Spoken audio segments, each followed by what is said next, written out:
How to turn off ambient mode on YouTube. Hey everyone, welcome back to another tutorial video. In today's video, I'll show you how you can turn off ambient mode on YouTube. So to do that, first of all, open up the YouTube application on your mobile device. And remember, this process is basically the same on your laptop or your PC as well. So what you'll have to do is simply find a YouTube video you'd like. So I'll simply open the video. Now you will see a little settings icon or a gear icon on your video. So if you are on a mobile phone, you will see it on the top right corner of your screen, and if you are on your laptop, you will find it somewhere near the bottom right corner of your video. So simply tap on that option, and then as you can see, ambient mode is currently turned off. So if you tap on it, ambient mode will be turned on. But since we are here to turn it off, we'll tap on the settings option and then tap on the option ambient mode once again.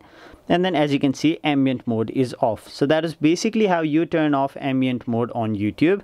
That was it for this video. Hope this video was helpful to you guys. And if it was, make sure you like this video and subscribe to our channel so that you don't miss out on further videos such as these.